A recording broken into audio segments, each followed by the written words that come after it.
How can you determine the difference between somebody love bombing you and somebody that genuinely likes who you are and wants to be with you? Oh, dude. I've got some really firm opinions on this. Did you break up with him, or did you just say, hey, let's slow it down a little bit? I guess here's how I classify love bombs is...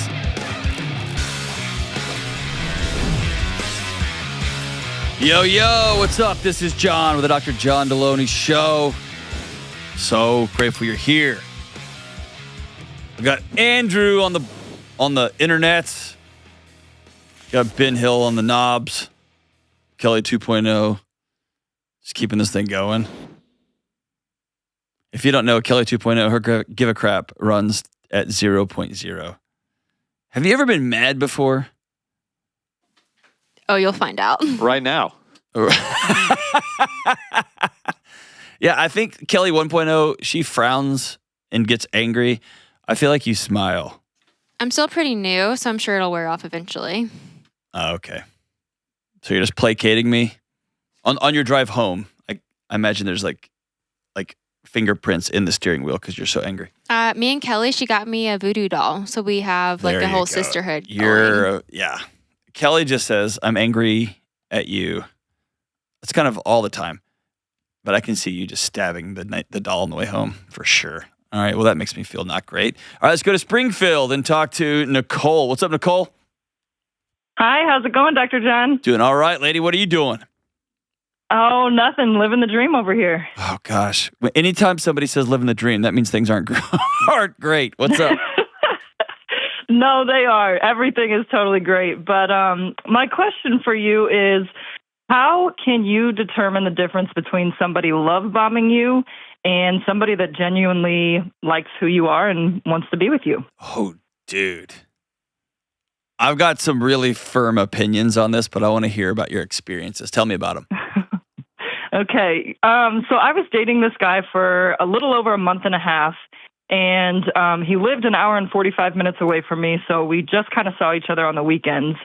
The biggest thing is we had like 6 dates total. Nothing romantic, intimate happened until kind of towards the very end. But it just felt like I was being overwhelmed with when we were in public. He would hold my hand, kiss me a lot of affection. And then we kind of just got really deep, really fast in getting to know each other. Of course, I played my part. I felt comfortable enough to tell him things that I honestly didn't tell people that I had been with for months or even years. But then it got to a point where it was kind of like everyday reassurance of, you're basically the best thing that's happened to me. You fill my cup up. My cup is overflown. It felt just like way too much. And then by date 4, he told me that he thinks he's falling for me. Would like to kind of move steps forward and be in a relationship, be together, and meet my family. And it all felt very, very fast. Yeah. Okay, so are you still with this dude? No. Okay, so tell me but about... now I have the opinion that it's like, well, hold on. Is everybody doing this? I could tell you. Well, you can answer this with one answer, or you can answer my question with one answer, and it will let me know which direction to take. What happened when it fell off a cliff?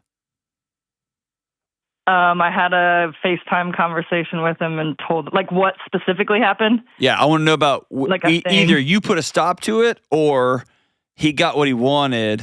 And I'm not even talking about sexually. I'm just talking about, like, he felt fulfilled and got what he needed from you, either emotionally, physically, or both. And then it was like, bye, Felicia. Or you said, like, whoa, enough. And then he just, with the same intensity that he loved you with, he cut you off. So I actually ended it. Okay. And to me, it was just too many days in a row of the same. There were not like extravagant gifts or anything, but him just telling me how perfect I am, not perfect in a sense, but I'm perfect for him. And he's seeing a different side of himself that he's never seen before. And he's telling his family, and his family's confused because they've never seen this side of him. And it just felt like a lot of pressure on me to keep that up. But also, I don't know if you're just like a robot and fake, because I didn't see a bad day from him. He was just always overjoyed. Well, y'all weren't by each other. This is all an imagination. True. He's right. True. He's imagining this. Right. How did he respond to you? Did you break up with him, or did you just say, "Hey, let's slow it down a little bit"? Well, I tried to let's slow it down, but it was like a 2-hour conversation. As we kept talking, I was just like, yeah, no, this is too much. We just don't need to go any further. So does he still reach out to you and tell you that you're the wind beneath his wings? Nope. No. No, he's cut me off. Yeah. Like he said, once I say that it's over, he's like, my cutoff game is strong and you won't hear from me. Oh gosh. Like, that's okay. Thank you. Appreciate that. Yeah. So I guess here's how I classify love bombs: is that somebody is using somebody to feel good about themselves. Mm-hmm. And whether that's sexually, whether that's emotionally, whether that's buying gifts, whether that's like what you were mentioning, like, I just need you to know you're the most perfect person. It's somebody trying to get somebody externally to make them feel better internally. Mm-hmm. And it gets out of control, and it's just like a drug, but it's like a quick burn rate drug. So they say, like, man, they hold your hand and it feels good. And it's like, I got to put my head on your shoulder. And you're like, we just met. And then at the end of the night, they're giving you a kiss. And like, oh my gosh. And then like 5 minutes when you get in your car, they text you like, that was the most fun I've had in a long time. I've already texted my friends about it. And the next date, it's just, they're snorting you off a counter, right? And they need more and more and more and more. You get what I'm saying? Mm-hmm. Yeah. And good for you for within date 5 or 6 being like, whoa. You're an addict. You don't see me. You're using me to try to feel better about yourself. Mm-hmm. And so that's definitely how it felt. Yes. So here's what I would tell you: trust your intuition. Now, let's say I'm 100% wrong, and you just met a guy who's just a regular old dude, and he fell for you hard. Okay. Mm-hmm. You feeling uncomfortable is still right. Because your feelings are your feelings, especially when it comes to a romantic interest. So even if he's the best guy of all time, he fell for you hard. Mm-hmm. That doesn't mean you have to reciprocate that. Yeah. So either way, what you felt in that moment, go with it. Yeah. And I love that you were like, hey, because let's be honest, you said you did your part too. You liked hanging out with him, right? Absolutely. Okay. Yeah, I played my part. I felt comfortable around him. I was telling him things, and yeah, then it just got overwhelming and too much for me. And so the fact that you said, hey, we got to take 30% off, let's dial it down a little bit. In that conversation, he couldn't hear it, wouldn't be like, hey, I'm not telling you these things because you want to hear them. I'm telling you these things because I want to say them. Mm-hmm. And when you said, hey, you saying this all the time is a lot for me to carry right now, 6 dates into meeting you, he said, my cutoff game is strong. You totally affirmed your feelings. That what he was doing was for him, not for you. Mm-hmm. Does that make sense? Yeah. Yes. Yeah. No, it absolutely Go with your does. gut. And here's the deal. If your gut is repeatedly wrong, ask one of your friends to level with you. Yeah. Okay. One of the most important conversations of my life was a couple years into dating the person who's now my wife. We got into it, and I asked a buddy, like, can you believe she said that? And he was like, yes, you're the worst. And he laid it out for me. And I'm so glad he did, because I didn't know that side of me. I didn't experience that side of me like he did. Like my wife, like she was my girlfriend at the time, like she was experiencing it. And that was really important feedback. Yeah. And so I walked around feeling self-righteous for a minute, but I was way wrong. And so having a friend is always great, but man, you are right on right now. And I think your signal is, hey, when I sit down and say, hey, the way you are trying to love me or tell me that you have feelings for me, if I tell you that is not feeling as good or as safe as you think it does, if you don't immediately go, oh, dude, okay, sorry, I'll dial it back. And instead says, no, this is how this is going to go, dude, you're right on. That means you're being used as a Xanax for somebody else. Yeah. Or cocaine for somebody else. One of those two. An upper or a downer, either way, right? But good for you for figuring that out. Date 6. Thank you. I don't normally listen to my gut, so this was a big moment for me, and I Do you have some knuckleheads in your past? Absolutely. Well, good. Oh, absolutely. This is Nicole 2.0. This is awesome. Good for you. And can we be honest about one thing before we hang up? Yeah. It's kind of a bummer, huh? Because those were good conversations, weren't they? They were. I did feel safe. For a little bit, it felt nice to get things off my chest to somebody other than, the few people in my life that know what I've been through. So, make sure you grieve the entirety of this. Both the, this guy's crazy, and the, man, in my next relationship, I'm going to be able to talk to somebody with that. I like having deep conversations where somebody can hold space for my feelings and stuff. Yeah. That's a good thing you took away from this thing also, right? Absolutely. No, there were some great things I took away from it. Perfect. Yeah, just wanted to figure out how to decipher between, or if I was crazy for cutting it off. Nope. You are, as far as I'm concerned, I think you're right on, sister. Good for you. And again, let's pretend he was still wonderful and great and the best of all time. If that's not how you feel safe and you feel loved, you're still right to cut it off. You're right to want to be with who you want to be with. So good for you either way. But yes, I share your sentiment that, whoa. We come back. A terminally ill man asks how he can leave a legacy for his family. It's a good one.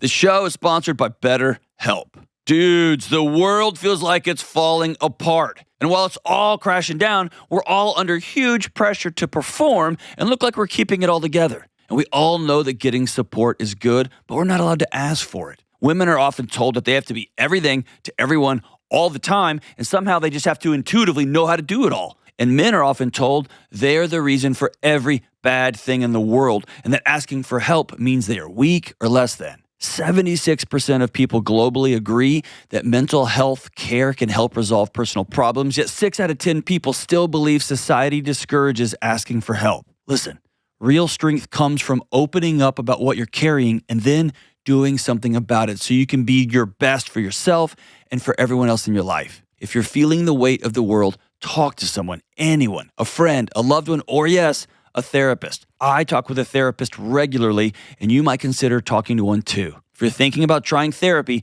contact my friends at BetterHelp. BetterHelp is 100% online therapy, so it's affordable and convenient for your schedule. To get started, just fill out a short online survey to get matched with a licensed therapist. And if it's not the right fit, you can switch therapists at any time easily and for no extra cost. Talk it out with BetterHelp. Visit BetterHelp.com/Delony to get 10% off your first month. That's BetterHelp, HELP.com/Delony. All right, let's go up north to Canada and talk to Lee. What's up, Lee? Hey, how are you, Dr. John? I'm all right, brother. How about you, man?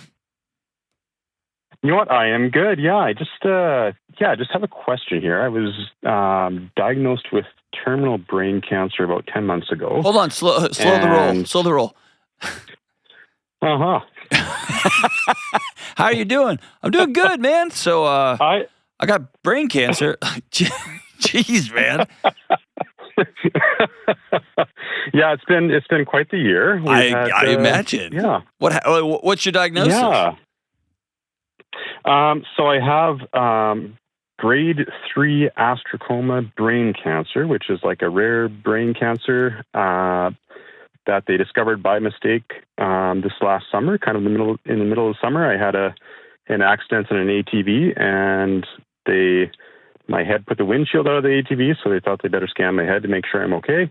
And when they did that, all of a sudden they had all kinds of questions about something growing in my head. And I'm sorry, dude. From there, they did an MRI, and it was, it's kind of been a interesting year from there. So, yeah. Oh, it's been the worst year ever, man. Jeez. I feel like we've been through a lot in the last 5 years, and so this was just something else where it was like, okay, well, now God's helping us deal with this. So, it's been. I don't know, man. I don't mind God asking me to deal with stuff. I would prefer that, not that one. Right? Jeez. Yeah. It wasn't something we saw coming for sure. So it was. All right. So take me here, okay? But you got kids? Yes. Yeah, I have 3 kids. So I have a boy and 2 girls. So How old are my they? son is 16, my daughter's 14, and my youngest daughter is 11. Jeez, so man. yeah. How long you been married? So yeah, and it'll be 19 years this September. Holy cow. Yeah. And then what kind of timetable they give you? 5 to 7 years is what they've given me. Okay.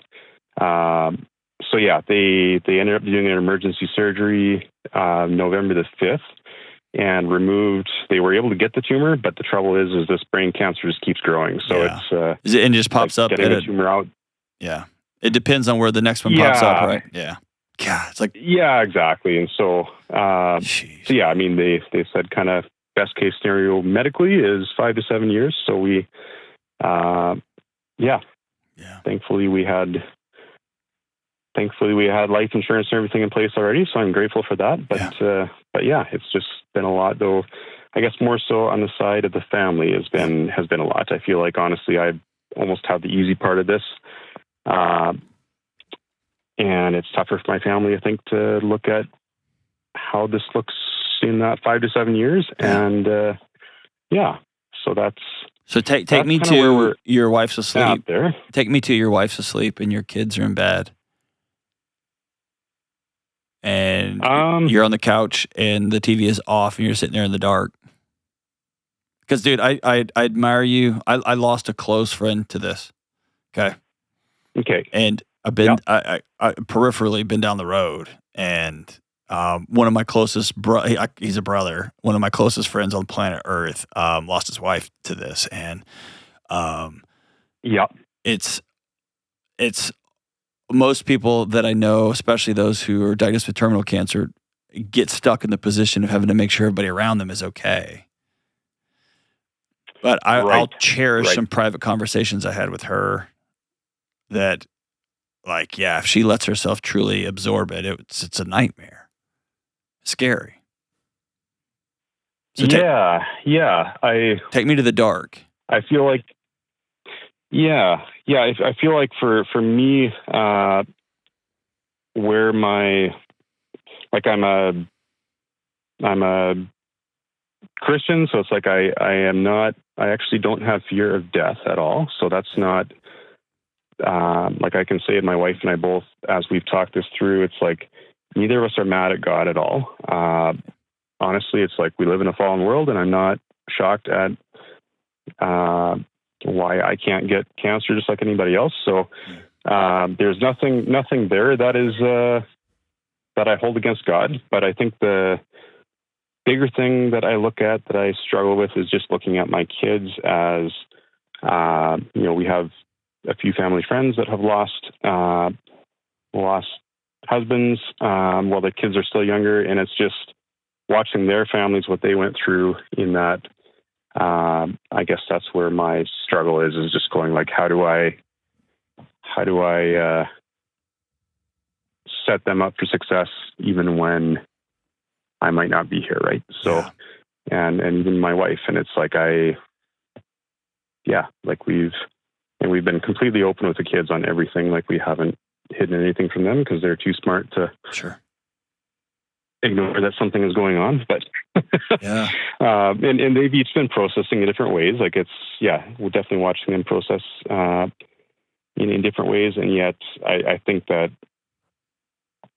they are all, I would say, in a good position in terms of just where they're. I think they're coping as well as they can, I guess I could say. But it's so for me that. I guess that's more where my heart has been, is just like wanting to know, like, how can I best finish my time on earth in a way that blesses them. And it's like we run a ministry here, and it's been, my board and team have been amazing backing us. But part of this too, I think, is also looking and going like, how long do I stay in that? And how long do I stay in that, and when do when does the point come where it's like, okay, it's time for me to take a step back from that and just focus on family. So yeah, that's kind of where things are at. Man, you're a special guy, dude. For what it's worth, I'm mad at God on your behalf because you're one of the good guys.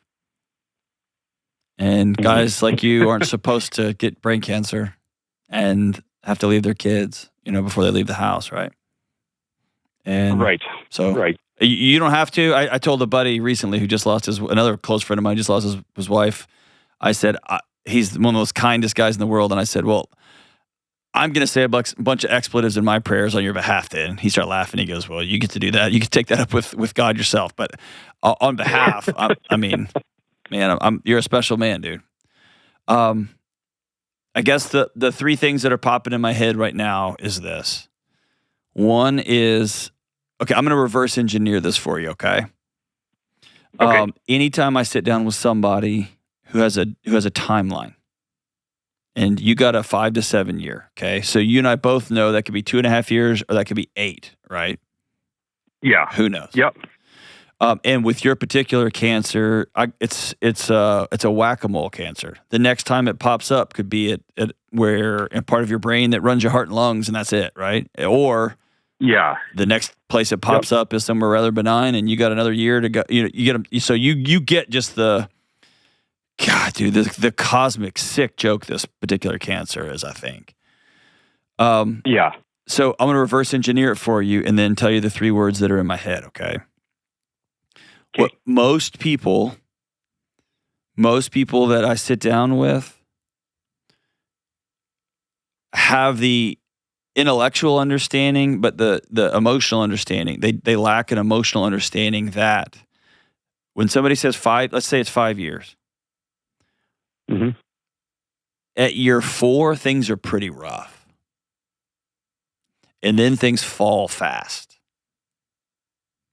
Yeah. Meaning the last 3 months of year 5 are real tough. Yeah. Right? Yep. And so I think there's this understanding that, I'll cross this finish line here, and I want to move up your finish line a little bit. Okay? Okay. And so the words in my head are blessing, time, and making sure your kids aren't carrying this, / they get to carry part of this. Okay? So I'll start with the blessing part. Whether you can do a video journal or that just becomes a thing that you leave them, or which I think in this modern era would be kind of rad, or a letter of some sort, making sure that they have documentation of you giving them your blessing. And there's something about a father's blessing for both their daughters and their sons it's a puzzle piece into a soul. It's a puzzle piece into a heart. And I'm firmly convinced that all the single parent homes we have all over the world, and the absentee fathers, I think we're walking around with a wounded culture because there's so many folks who don't have their dad's blessing. And many dads don't say, hey, I want you to know you have my blessing on the life you're living, but they may change the oil. They may do a side hug. It's not enough. There's got to be a passing of you have my blessing. Here's what I see in you. Right. And so if you can do a video of that or recording of that, and you do a video of once a month or once a year, there's going to be some sort of catalog that your kids can go back to, a cornerstone they can touch as they get older. Right. And maybe you can do a funny one and I don't know, run down the 15 questions, make a video for their future spouse one day. And just some you sound like a guy that's got like I do, just a left of center, like a twisted sense of humor about all this. And so, man, if you did that, that'd be hilarious, man. That could be fun. The second one is time. And that is, I would set up regularly scheduled intervals with each of them. Okay. Whether that's a breakfast, whether that's a lunch, whether that's a monthly or a whatever. I want them to feel like I got laser beam time with dad. It may not be as much as I wanted, but when I got it, it was intense. It was just us. Right. Okay. And ask them regularly, what are you most scared of right now? What are you most happy about right now? Okay. And you go first. Here's what I'm most scared about. Here's what I'm most happy about. Okay. Yep. And they're going to get a ringside seat, a model for how to grieve well and how to live well, and a lost art in our culture, how to die well. Yeah. Yep. We don't have that. And then the last one is, dude, I want them to see you love your wife to the freaking moon and back. Yeah. Yep. Yeah. How's she doing with all this?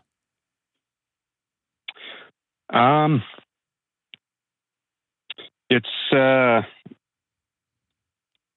day to day. Like there's,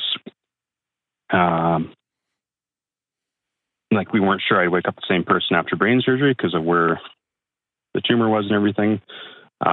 So, I mean, my memory's not what it used to be, but other than that, I would say I'm generally the same. Just have to sleep more.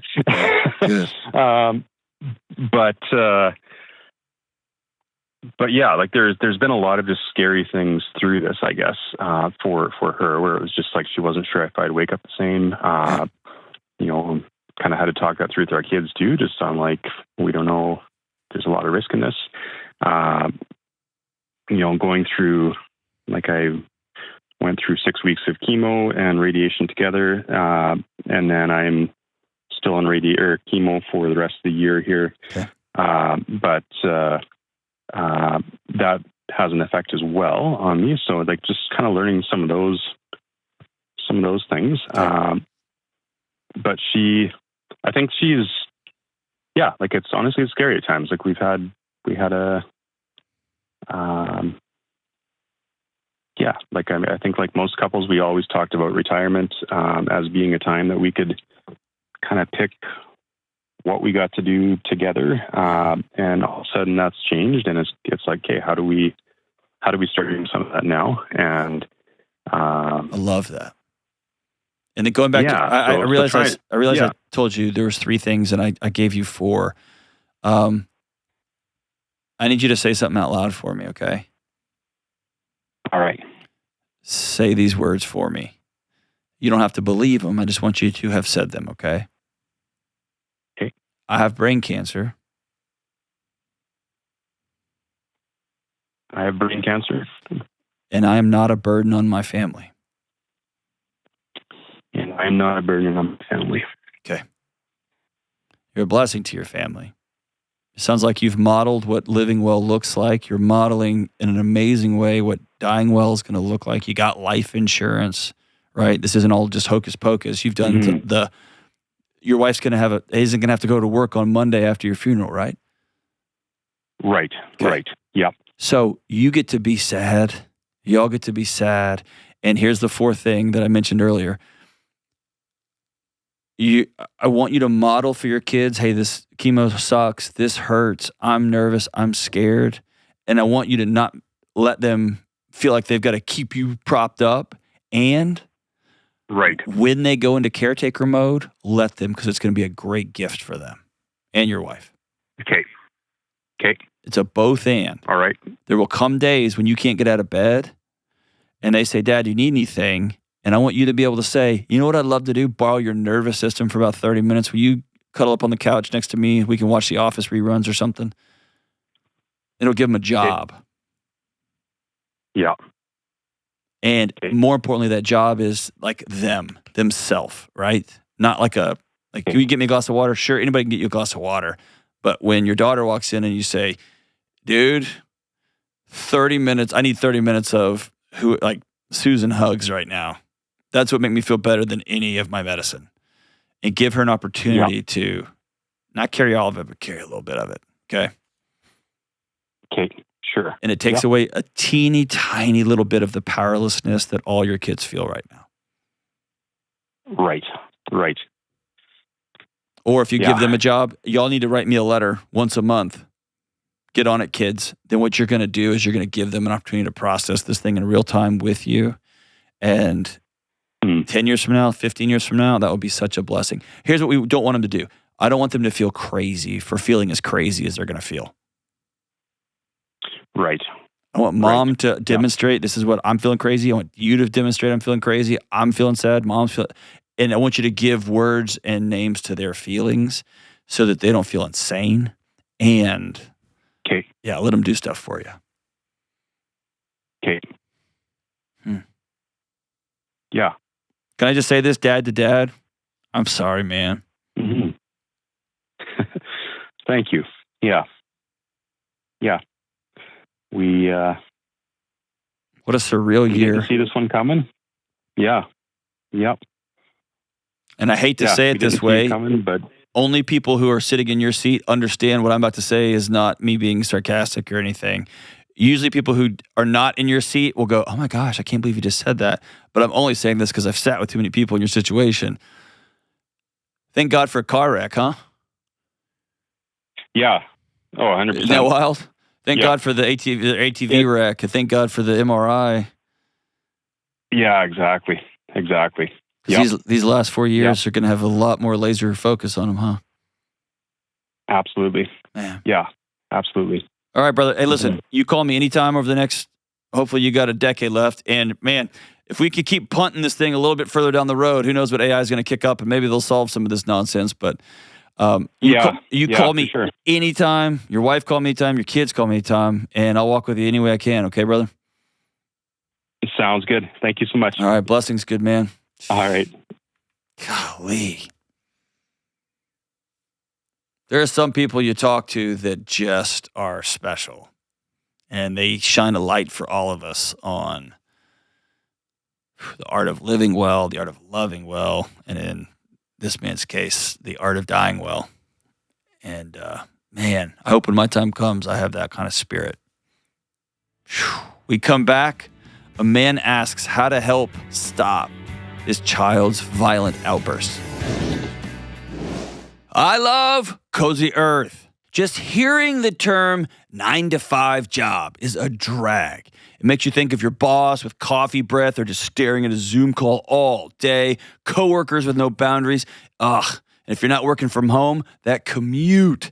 That's why Cozy Earth wants to make your 5 to 9 the time when you get home to slowly unwind, the most comfortable part of your day. And Cozy Earth is a big part of how my wife and I make our home a warm, comfortable place to be. My wife gets in her Cozy Earth pajamas as quickly as possible, and I love my after-work Cozy Earth t-shirts and pants because they're soft and breathable while I'm dominating my kids in our front yard wrestling matches. And at night, I love my temperature-regulating Cozy Earth sheets. They naturally wick away heat and moisture from my body and help me sleep several degrees cooler. Cozy Earth is so confident that they offer a 100-night sleep trial. Try them during the hottest nights of the year, and if you don't absolutely love them, you can return them hassle-free. And of course, Cozy Earth offers a 10-year warranty on all of their bedding products for a decade of great sleep. Don't miss your chance to score Cozy Earth's biggest discount of the year during their Cozy Days sale. From July 11th to July 13th, head to CozyEarth.com and use code Delony.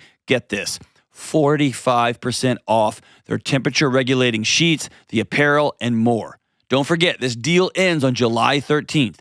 Sleep cooler, lounge lighter, and stay cozy with Cozy Earth. All right, let's go to Minnesota and talk to John. Hey, John, what's up? Hi, John. How are you? I'm doing all right, brother. How about you? I'm pretty good. Grateful to be talking to you. You too, man. What's going on? I have an 11-year-old daughter, and she has these violent episodes that can last for hours. And she's growing up. She's getting bigger. And I don't know how to keep my family safe at this point, including her. And I don't know what to do next. I don't know where to, when it's too much. Give me a picture of what a regular violent outburst looks like. Yeah. So pretty much anything or nothing can set something like this off. Okay.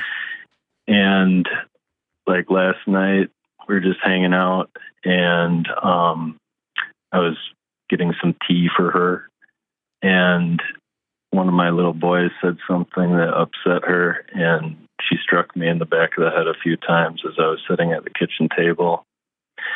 And at this point, I'm the only one who's big enough to kind of keep everybody safe. But I also have a big problem with restraining her, touching her in any kind of physical way in these situations. How come? I mean, she's my little girl, and I never wanted, like, I've never hurt her, never spanked her, never laid a hand on her. But she's really aggressive, and she's hit everybody in our family. She's punched my wife in the face. She's tried to punch me. And I want to keep her safe. I want to keep everybody safe, but it's too much for us now. Yeah. And I don't know where to go from here. So this is tough for me in this situation because I'm not with her, and you and I would need to do like a pretty long history, a timeline, an escalation timeline, all that to learn more about this. But I'm going to throw a few things out there, okay, just to give you some general direction. All right. Yeah. I've talked about this in recent shows. I always want to start from a place, and I may not stay here very long, but I always want to start from a place of, what if my kid's body, whether they're anxious, whether they're having outbursts, whether they're highly charged and emotional, whether they're depressed or they have depression symptoms, what if their body is working perfectly? What is their body trying to protect them from? That's always where I want to start, okay? Yeah. Number 2, you can't hit. There's a line that gets crossed, and often...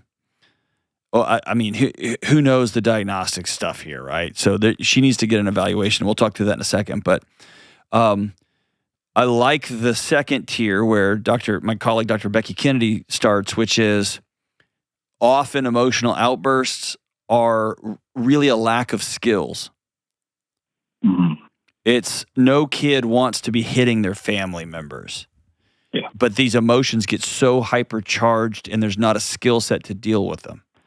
And they just explode out. And so there's something about sitting with kids and teaching them skills. But the next part of that is, and again, anytime I ask parents this, I always want to preface it. This is hard on the phone. Okay, it's different in person. But my bigger question would be, tell me about the environment of your home. Is your marriage good? Do y'all squash your feelings in your house? Do you let kids just run amok? I mean, this sounds like this has been going on, and you don't want to cut her off or take her on. And now you just got a kid who feels like she's out of control. And really, the greatest thing she could get was some really firm boundaries from dad, from mom. But tell me about the environment in the home. The thing is, it's good. Okay. We have a really special thing going. She's got 2 little brothers who are, they're little brothers, and they're annoying sometimes, but they're good boys. My marriage with my wife is good. She's a very special woman. My daughter's a very special girl. Outside the home, she's good. She's well liked. She's well loved. This stuff doesn't happen in other contexts. Okay. And there have been a couple times where I've really been able to kind of like walk with her through one of these episodes, like 2 times out of 1,000, where we can talk about where do you feel it, and like just breathe and really, really take that long breath. And I've been able to get through it with her sometimes, a couple times. But usually there's no getting through there. It's like, I guess anything's possible, but I'm 99.9% certain she's never suffered any kind of abuse. Okay. Well, let's don't go even that serious. I mean, that's definitely a question I want to ask. Is she safe in school? Is she getting bullied a lot in school or whatever? How big's the gap between her and her brothers? Her brothers are 8 and 6. How old is she? She's 11. Okay. So that really wouldn't fit with where I was going. Where I was going with is if she was 5 or she was 6 and she had all of you guys, you and your wife to herself, and then these 2 knuckleheaded boys came along, is she still wrestling with her place in the house? I think there's probably some of that. Okay. But it's not easy being a kid. It's not easy being the oldest. But we really try to make each one of them feel special and loved. But one of the most ways you can give an older kid that sense of purpose and that sense of feeling loved is giving them a job. One of the most important things I learned in grad school was telling the oldest kid, hey, this is your brother. Yeah. And when this is your brother, you have responsibilities because your brother needs you. And kids are so desperate for autonomy and for a purpose, for a job, that getting that is so powerful. And of course, they get annoyed with it and they get resentful and blah, blah, blah, but they're kids, right? I guess the biggest question mark over my head is this is very context specific. Yeah. Because she's not out of control at school. She's not out of control at church. She's not out of control on sports teams. She just comes home and kind of loses it. Yeah. Okay. Have you taken her to see a psychologist? We're waiting on like a psych eval. She's been in therapy before. Okay. For a couple of years.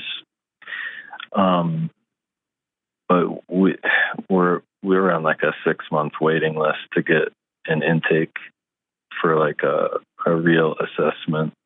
Okay. What does her therapist say?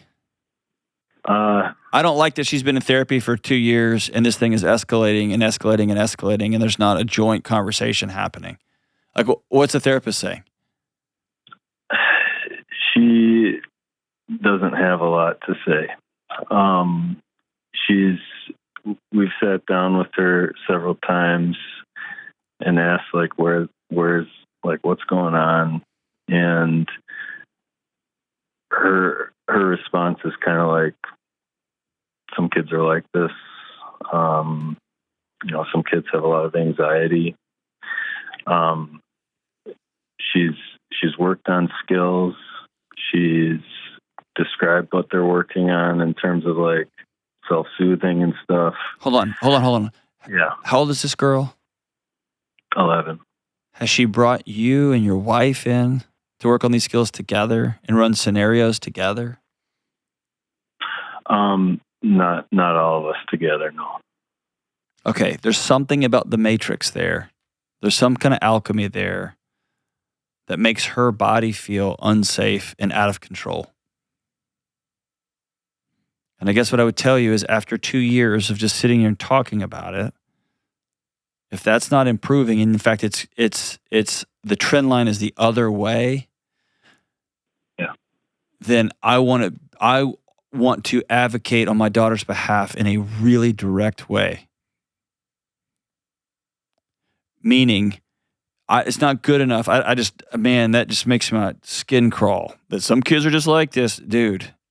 What a defeated, hopeless sense, right? Yeah. Kids are kids, and they are put into multiple different environments and contexts where they have got multiple different demands and all. Like you said, it's hard, man. It's hard being a kid, especially a kid that feels like I don't have the skills to enter into this situation. But also, no kid wants to hit their dad a whole bunch of times. You know what I mean? Yeah.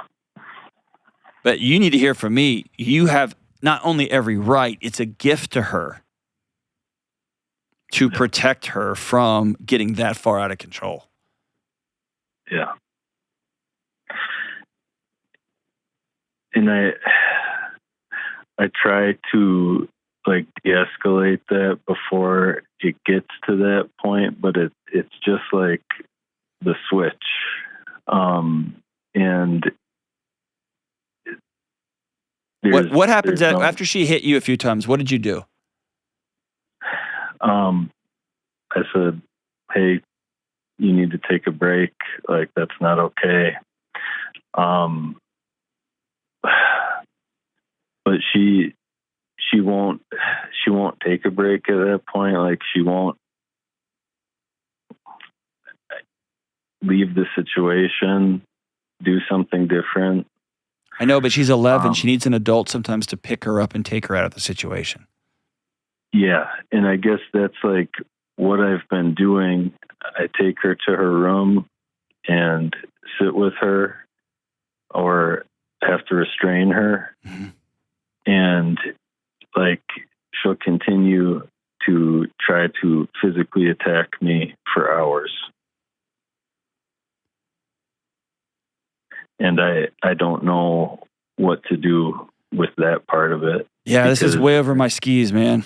You're gonna have to find a different therapist in your town, because the one you have is useless. Yeah. I get that powerlessness feeling that you have. I can't solve this one over the phone. Okay. I'm wondering if she's got some severe psychiatric challenges. Yeah. Because I do know it's not uncommon for kids to hit somebody, to strike somebody, and then when a parent picks them up and takes them away and sits with them in their room for the next hour, the kid's nervous system got exactly what it needed, which was a regulated adult. Now I feel safe. Yeah. But it's not, quote unquote, some kids are just like that. Some kids, it's not normal to hit a parent or hit a younger sibling multiple times, get forcibly carried out of a room and say, you cannot hit. And they continue to try to fight you for hours. That's not normal. Yeah. Okay. So the context dependency is really important as well. So there's something going on there. And sitting down with a psychologist or a different therapist and saying, my kid is an angel over here, kid's an angel over here, and my kid is violent and unsafe, and a switch flips, and there's something about our home that's setting her off. And we've got to get this under control because my house is not safe. Yeah. And you're confident that she has a good, safe relationship with your wife? Yeah, beyond the shadow of a doubt. Okay, and you're confident that she has a good, safe relationship with her brothers?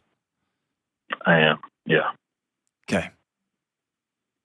Yeah, something is not lining up for me, and I can't do this one over the phone. I couldn't do this one in person. I'm not trained beyond this, other than to let you know there's something pretty severe, and you're not crazy, and what your family needs.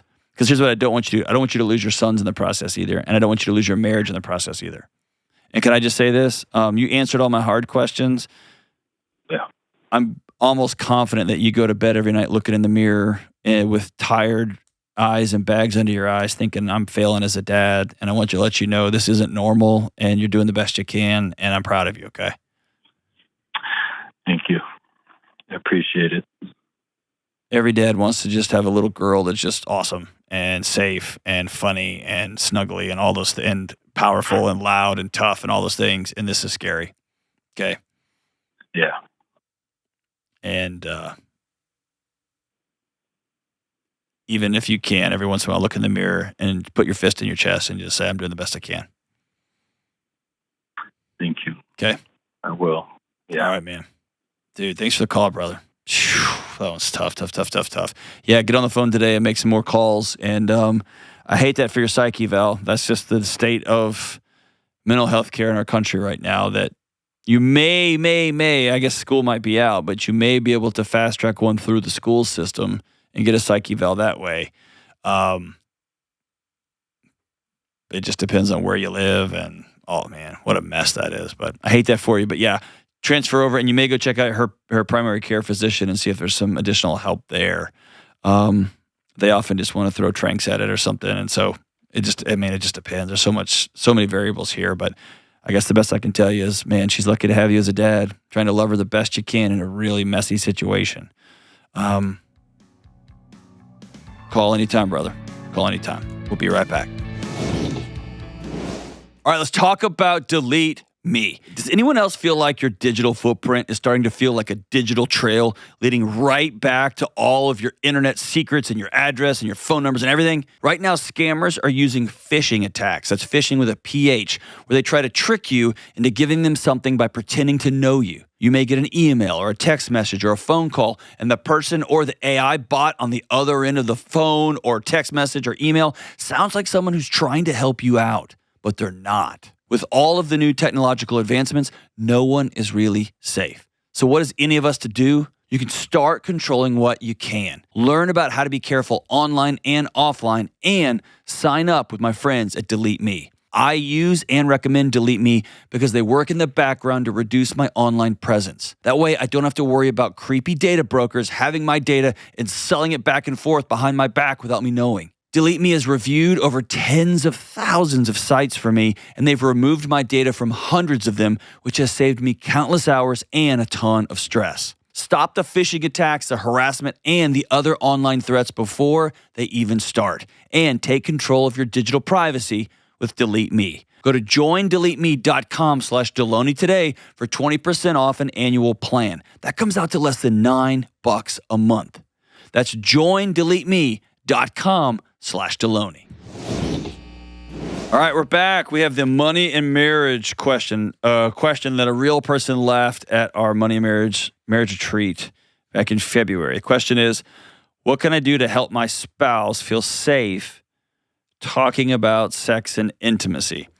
I've got a lot. I'd have a lot of follow-up questions here. The questions on the top of my head are, what is her history with talking about sex? Was it something you just did not talk about in her home? Only bad boys or girls talked about sex? Was he shamed for talking about sex or making a joke when he was a kid? Just what was the atmosphere this person, I don't know if this is male or female, grew up with? That's number one. Number two, is there a sense of, I'm not good at sex, you've had so much more experience than I have? If there's some level of, I feel inadequate, or I don't even know what I'm talking about. And this often happens when one partner's experienced in sex and one's not. And someone just feels dumb. And so I just don't want to say anything. None of us want to feel dumb. And so I just want to talk about it. What can I do? What I have found, and this reason I made these cards, is I made an intimacy deck, and it's not a sex deck. There's questions about sex in it, but there's broader questions about it too.